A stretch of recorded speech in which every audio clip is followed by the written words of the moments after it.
All right, Rel Chapters Podcast. I'm live on Instagram as Rel. What's up, guys? Thanks for hopping in. I have questions. I got some questions that I got from some DMs, so I figure I'll just answer them on a live and in a podcast and expand from there. Also, while I'm in here today, anyone who has questions about shooting, like I get a lot of people who want me to fix their shot. And then when they find out they got to pay for the video, they're like, I can't do it. That's fine. But anyone who has those type of questions, when I do lives and stuff like this, I will give you free help as much as I can. So if you got questions like that, or you're someone who's DM'd me and wanted a video of the shot, obviously you're not going to get a full video. You know, I got to get paid for that time. But when I'm doing lives and stuff, I'm doing this anyway. So fire your questions. I'll help you as much as I can right here. But let me jump into some of this stuff. Basketball. Okay. First one, is paying trainers worth it? I think everything is about what you want to get out of it. You know, I don't think it's worth a lot of money personally to pay somebody to just like work on your dribbling and your shooting, like just doing a workout. I don't think, you know, maybe a couple of times just to kind of get you rolling, get your feet. But at the end of the day, like if you want to dribble better, go outside at your house, go in the garage, wherever, go on the street and dribble the fuck out of the ball a lot. Like just put in a ridiculous amount of effort and hours and you will get better at dribbling the ball. 100%. Shooting. Now shooting is very, very hard. So, you know, you could go in a little bit more, in depth about that. But in general, even if you have a messed up shot, if you practice the hell out of it, you're going to get pretty good at shooting that messed up shot. You know, so just paying people to go through a workout, I don't think is extremely worth it. Now, if it's just a luxury thing to you and you want to do it, a lot of people pay for, trainers and trainings just for the gym time. Like they don't even care about the coach. They don't give a fuck what he's talking about. They just, they don't respect their basketball mind or something. They just want the gym time. A lot of people do that. So, that it's about what you want out of it. And but if it was me, my kids, I have two, young kids, and when they want to when they start to get into sports and they want to do things and we want to train and all that, if you're going to be good enough, if you're putting in enough time on your own and we can get training that I can't do or you can't do on your own, as far as the understanding, there's nothing wrong with it. I want to coach. I want to be coached. I want my kids to be coached. So, here's where people go wrong. Here's where the trainers and the parent and the player goes wrong. You show up, you do an hour session. The coach is like, all right, first thing, come down, get to the cone, in and out, kick it out, catch a shoot. Okay, let's go. Let's get it going quick. And the reps are going and he's, let's go, it's work, just work. It's a whole lot of that. That is a workout. In my mind, that is not super valuable. That's just a workout. That's like just sweating. It's like going to the gym and just lifting weight. You're just doing a workout. To me, the value is the coaching within it. Telling kids exactly why they are missing shots, showing them how to make them. Putting situations together, the game situations that get the kids to see what the hell they are training, like what they are practicing, and putting it into live action. Doing 5-on-5 practice with stop and teach, showing the mistake and giving the correction. That is coaching. Pulling kids aside, giving them a quick jolt for a mental or confidence boost. Having basically therapy sessions with a player who's struggling or on the fringe of being great. That is coaching. To me, that is invaluable. Pay for it all day. You ask me personally, I'm underpaid. Anything I do, I'm underpaid. But that's what it should be. I should give people that. Whatever price you pay to deal with me, I'm going to make sure I give you a whole lot more. That's the way I deal with it. But so is it worth it to pay a trainer? That's up to you, man. If it's worth it to you, if you're willing to pay for it, it's worth it, I guess. But it depends what you want out of it. Are high school kids fucked for recruiting? They look. I think in general, yeah. In general, they've really been dealt, the shit end. But with these new rules, also, I heard from 2 coaches yesterday. I didn't even know this. They're about to give Division II basketball players a 5th year. So now you don't go to school for 4 years, you go for 5. Like, let me just mention the jealousy real quick. Like, man, I could have went to college for 5 years and hooped for 5 years. Jealous. Times are changing. But yeah, like when things like that are happening, when you have coaches literally saying, we are not recruiting any high school kids, man, they're taking a big hit. Then when you come on top of it and you say, we're now giving Division II players 5 years of eligibility with no penalty, not 4 years. Now you're really hurting them. Like, yeah, they've been screwed. High school, it is unbelievably hard to get a scholarship as a high school basketball player in 2025 or 2026. It is unbelievably hard. And I don't keep up with all the other sports, football and baseball. I don't know what their rules are and what they got going on right now. But anyone who's seeing these type of changes, it is unbelievably hard for the high school kid. And you could call it unfair. Look, the way that I kind of view things, like, life isn't fair. So I don't look at it as unfair. It's just the new way. It's just the new thing. When when COVID happened and real estate people who had these commercial office buildings and people were getting sent home and doing remote, and then companies started to say, hey, you actually never got to come in. You're getting this work done remote. When those office buildings went vacant, is it unfair? I don't know if it's unfair. It's just a new change. You know what I mean? Like, this shit's still going on. Like, these office buildings are still fucked up from this COVID stuff. So it's not really unfair. Just things change, man. Things change. You know how many things have changed up under my feet that we can't do anymore at this academy because it doesn't work business-wise? I could say it's unfair. It's just a change, I'm good enough to change. Straight up. I'm good enough to change with the time. So now I will say this about the high school players. I also spoke to two coaches yesterday. Oh, both the 2 coaches who mentioned the 5th year Division II thing to me were also the same coaches who said, we are choosing not to recruit the portal, which is amazing. They said, we're not recruiting kids out of the portal. We are only taking freshmen. And that is unbelievable. That's a great opportunity and good for them. I hat off to them.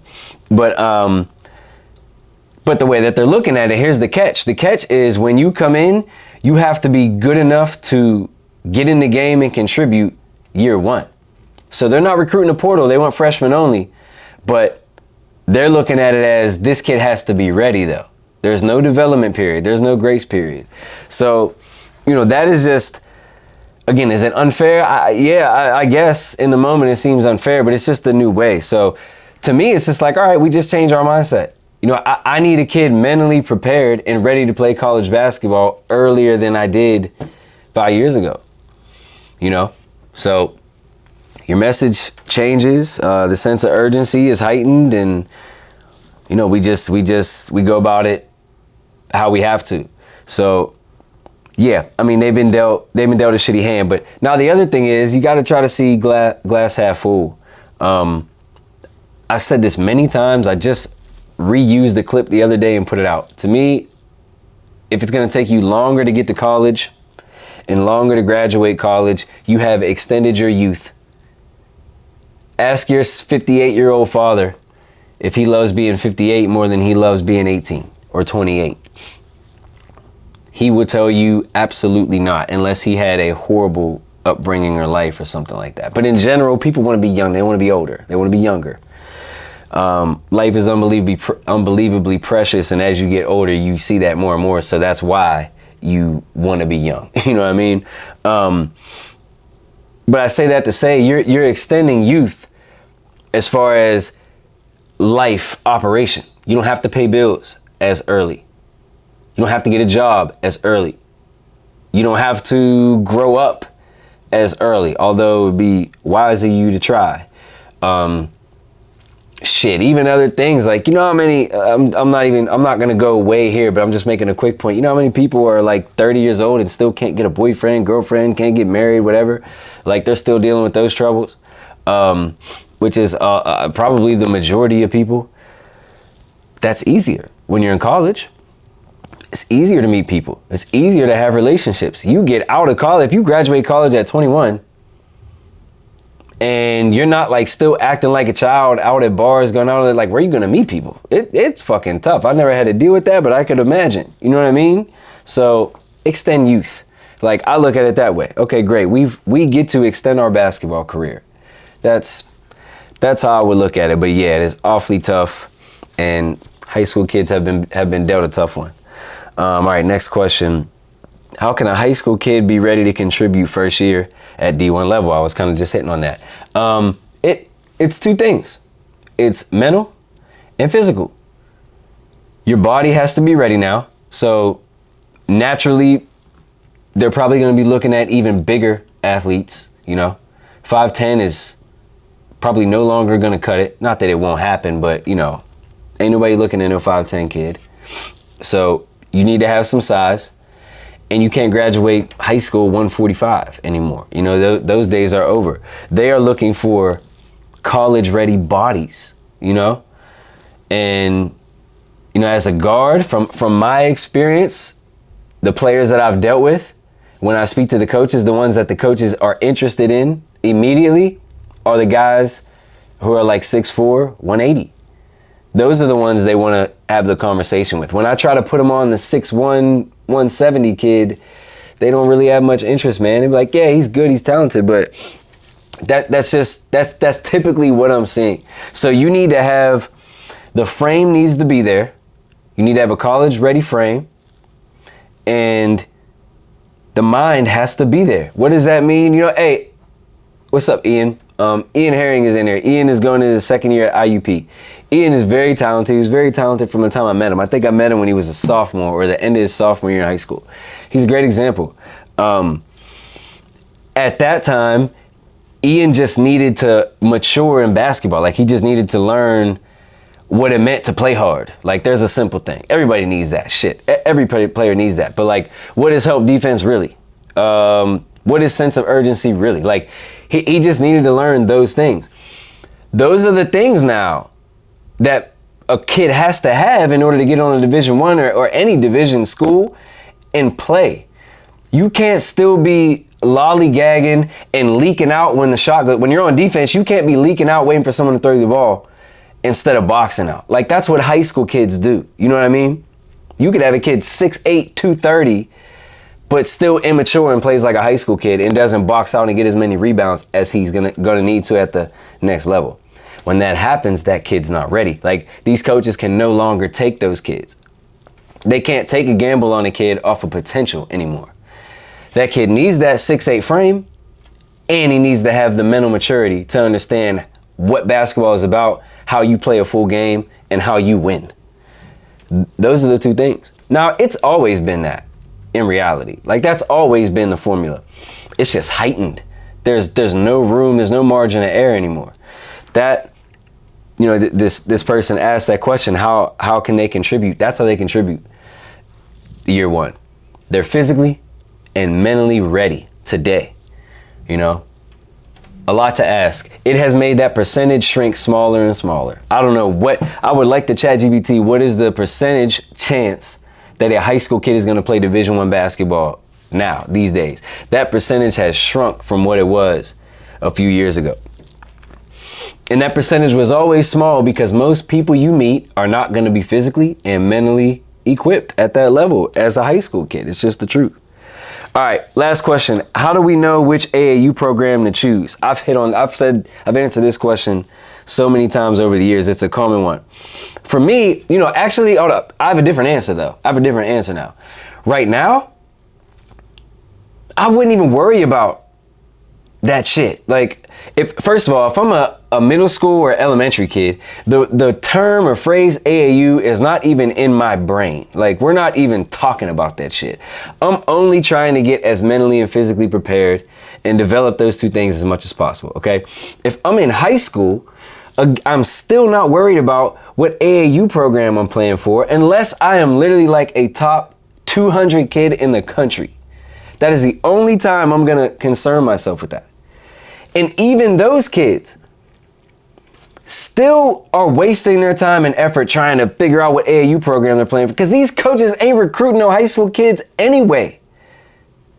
Do you hear what I'm saying to you? Like, it is, this trying to figure out what AAU program is such a ridiculous stress.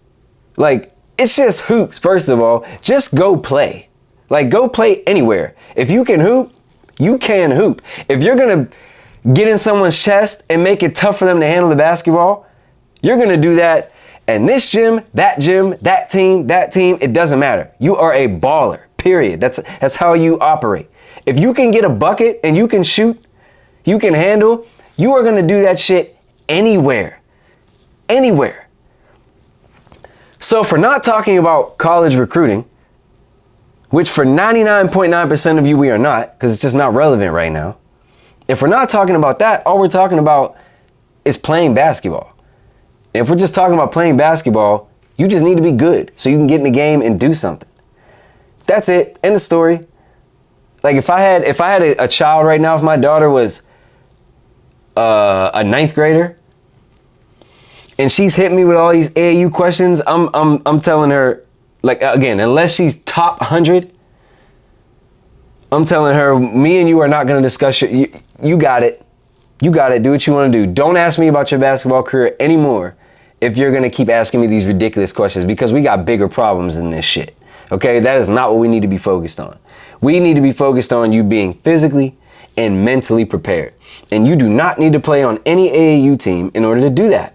Now, let me elaborate. Let me go a little further. I said this earlier. Coaching, good coaching is invaluable. Whatever amount of money you can pay for it, pay it if you can afford it. Because good coaching, whether it's in basketball, baseball, life, business, good coaching is invaluable. That is how we all grow up. Like our mother and father, aunt, grandma, whoever raised you is a coach.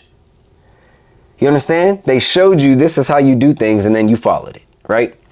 That's invaluable, period. So if you can get with an AAU program that has great people, great coaches, do it. Then you concern yourself with that. Hey, I want to go deal with these people because they are great. They are great coaches. They are great influence on my child, on me, the development, whatever. Go do that. But most of you, that's not what most of you don't give a fuck about me, the person, or the next coach, or the next coach. You don't give a fuck about us. You don't care what we can do for you. You just care about what it looks like, your vanity. You care about how you feel when you tell other people what team you're playing for. Your mom and dad care about how they feel when they look their buddy or mother, father, sister in the eye and they tell them who you're playing for. That's all they care about. That's all they care about. So that's why I say it's a stupid question. You know, this person's not stupid for asking it. But the question is like, it's almost irrelevant. We have so much bigger problems now. Let me go back up here. When do you think the biggest separation happens between players in middle school? Wait, biggest separation in middle school. The biggest separation is puberty and non-puberty. Like I'm a great example of that. Like by the time I hit 7th grade, I was still just like a runt, like maybe just starting to hit puberty. Was still like, I still look like I could have passed for a 5th grader. When all these other kids started getting bigger, had hair under their arms, all type of shit, starting to get like man type muscles, and got bigger, faster, stronger, and I was still this little like child. That was a big difference, you know?